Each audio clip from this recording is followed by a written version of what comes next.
Assalamu alaikum dear students. My name is Ayaz and I am your computer science teacher for grade 10th. Dear students, हम अपने आज के lecture में advantages of functions पढ़ेंगे कि functions के advantages क्या होते हैं।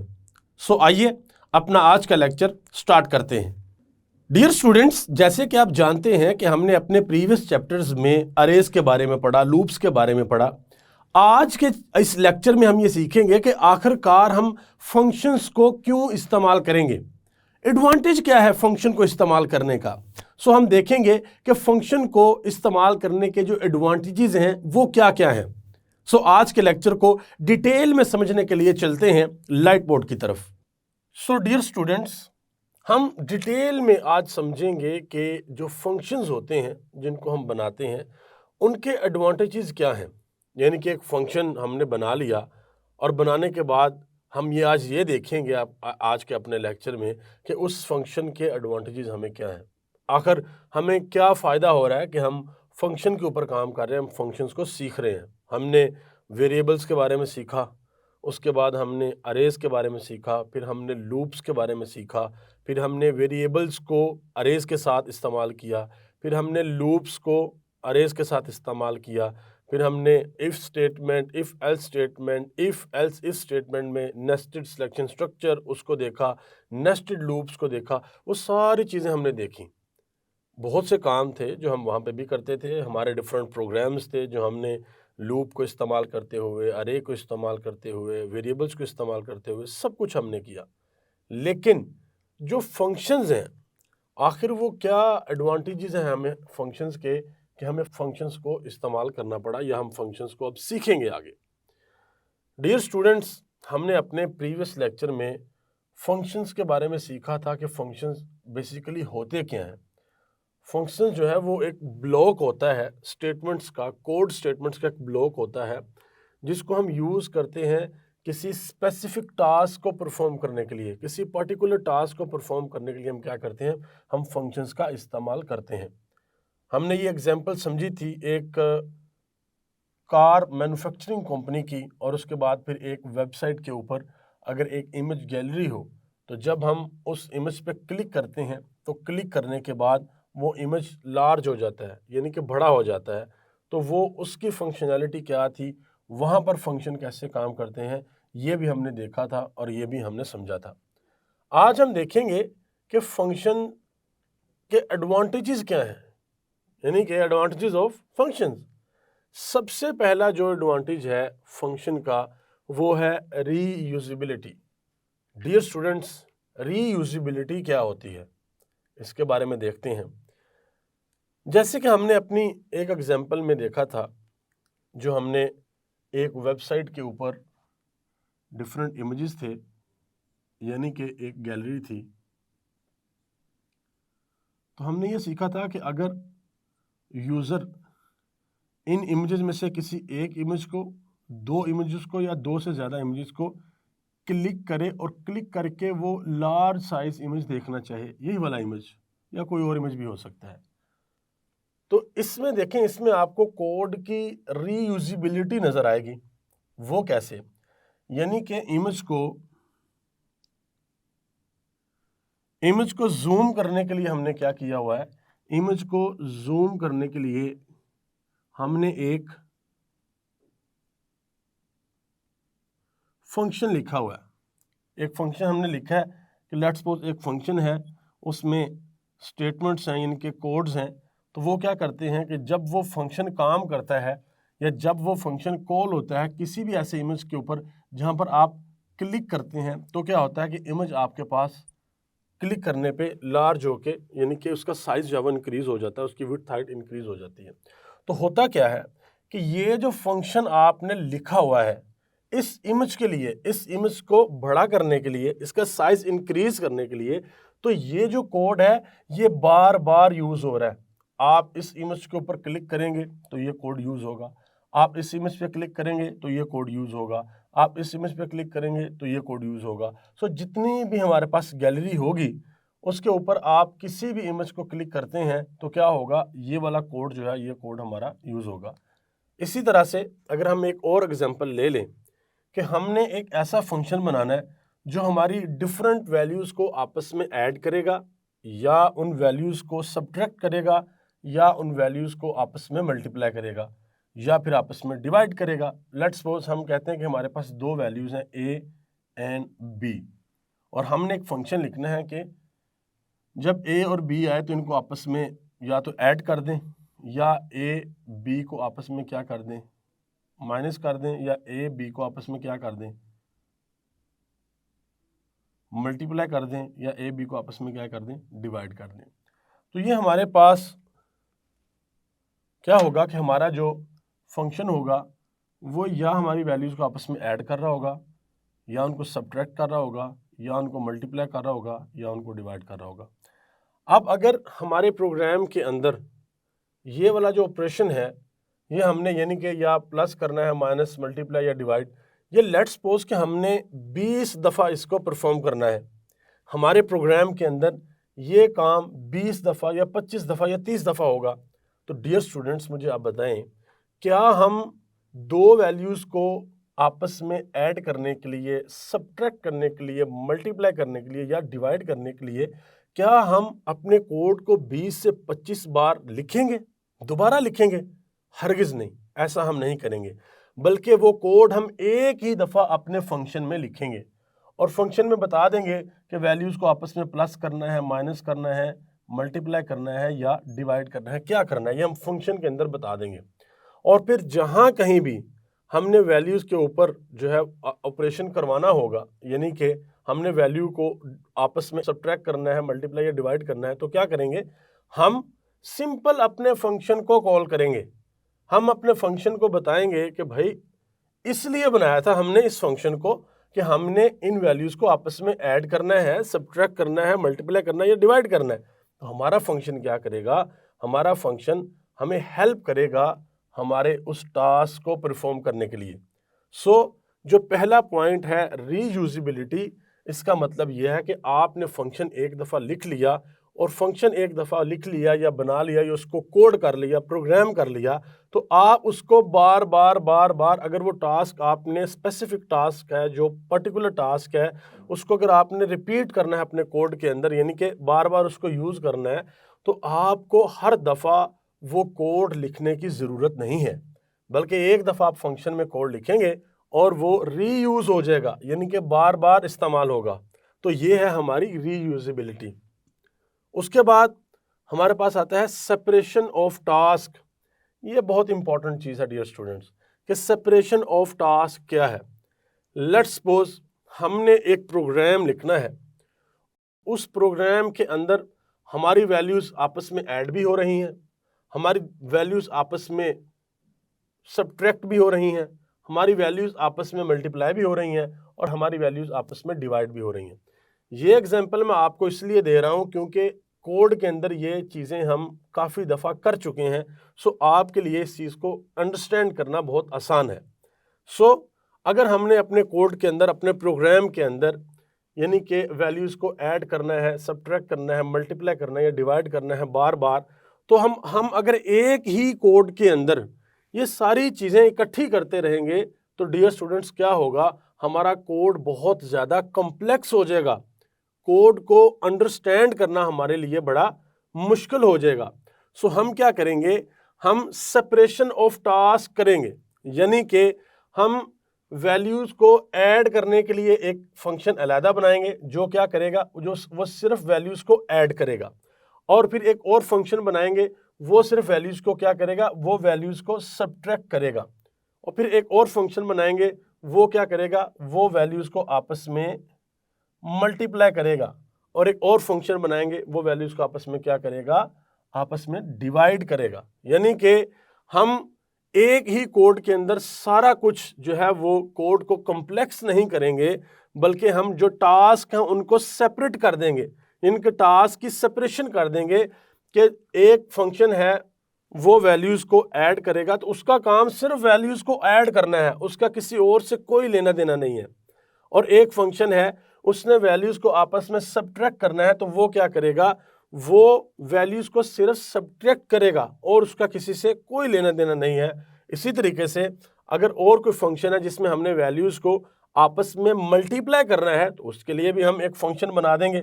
वो फंक्शन क्या करेगा, वो फंक्शन वैल्यूज को आपस में मल्टीप्लाई करेगा। और इसी तरीके से अगर किसी वैल्यू को हमने आपस में डिवाइड करना है तो हम डिवाइड के लिए भी एक फंक्शन बना देंगे और उस फंक्शन में हम ये लिख देंगे कि अगर वैल्यूज को आपस में डिवाइड करना हो तो उसका जो कोड है, उसके जो सेट ऑफ स्टेटमेंट्स हैं, जो इंस्ट्रक्शंस हैं, वो हमारे पास ये हैं जो हमने अपने फंक्शन के अंदर लिखी हुई हैं।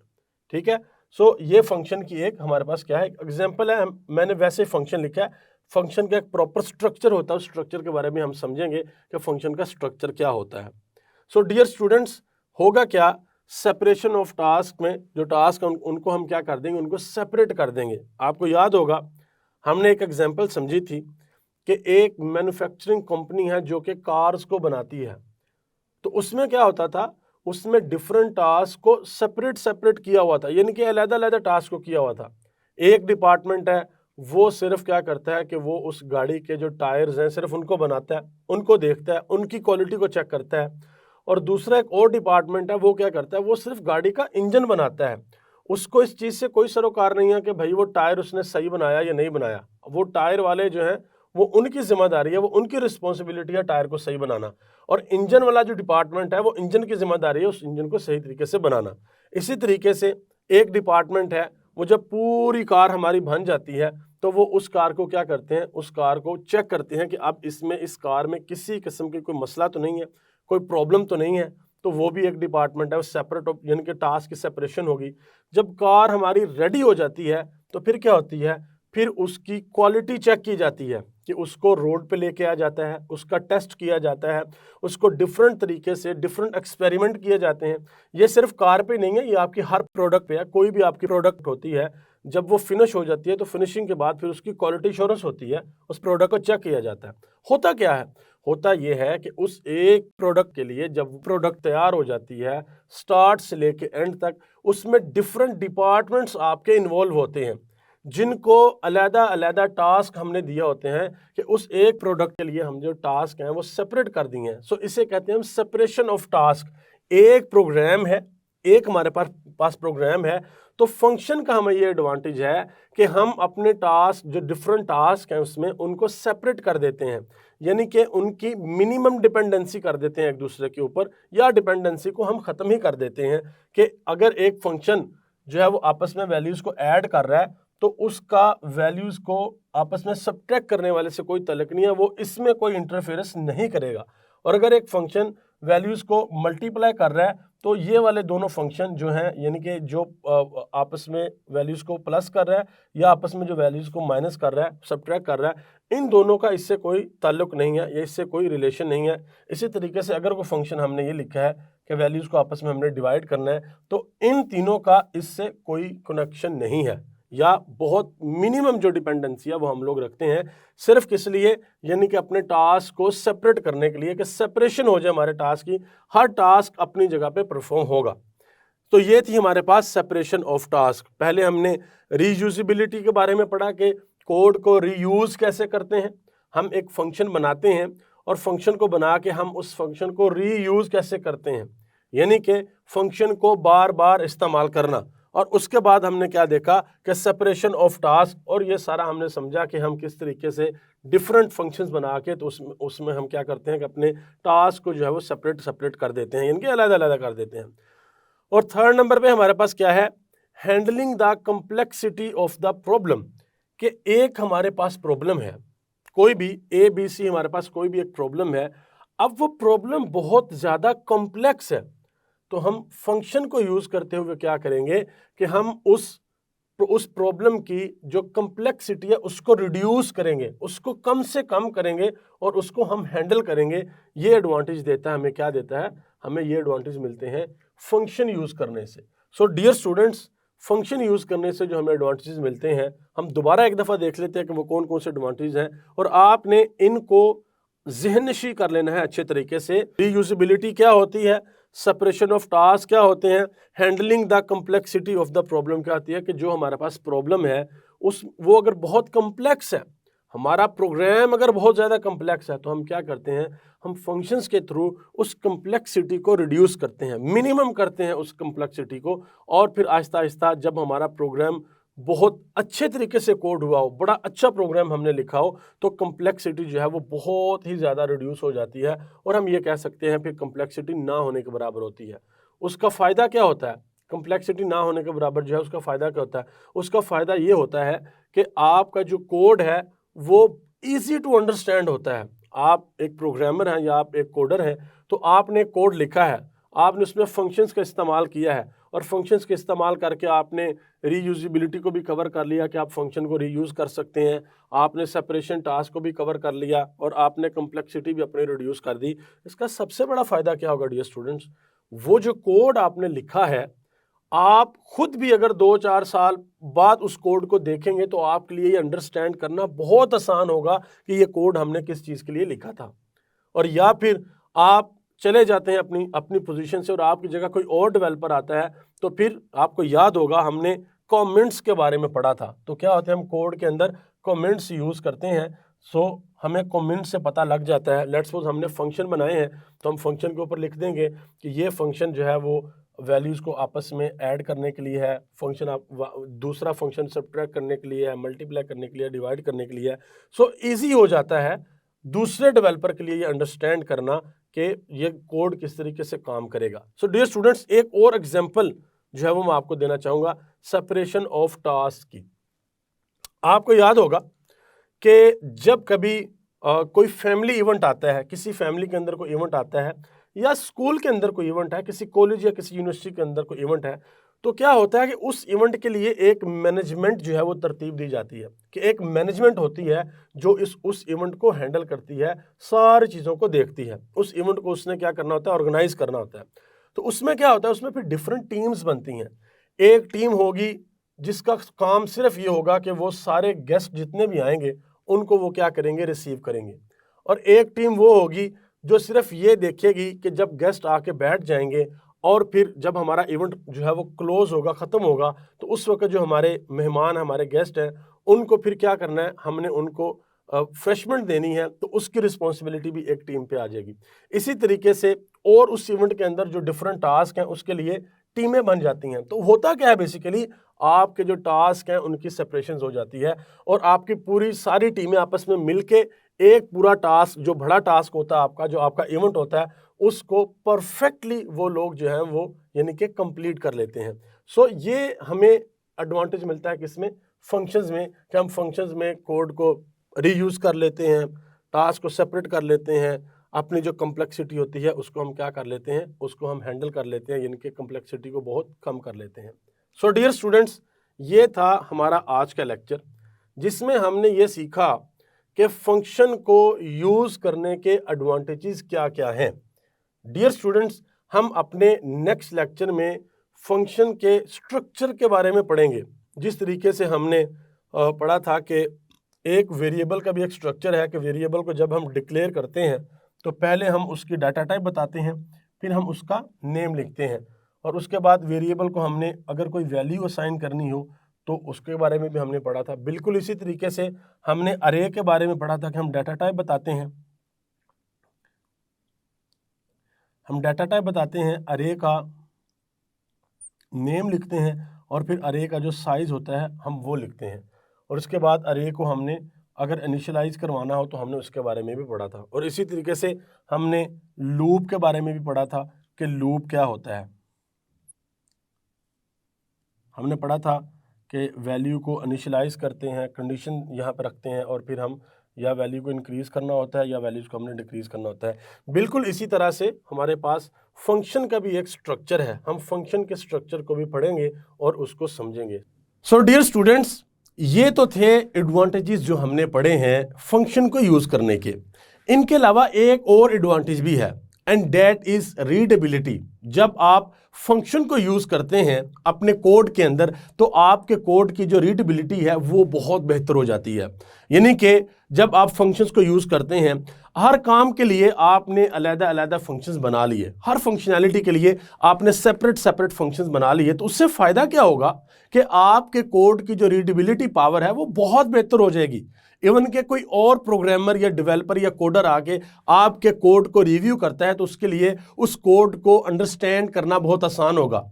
इवन के आप भी अपने लिखे हुए कोड को 5 या 10 सालों बाद अगर देखेंगे तो आपको यह पता लगेगा कि मैंने कोड में एक्चुअली किया क्या हुआ है। डिफरेंट फंक्शंस बने होंगे, हर फंक्शनैलिटी का अलग-अलग फंक्शन होगा, सो आपके लिए बहुत इजी होगा अंडरस्टैंड करना कि मैंने कौन सा फंक्शन किस फंक्शनैलिटी के लिए बनाया था।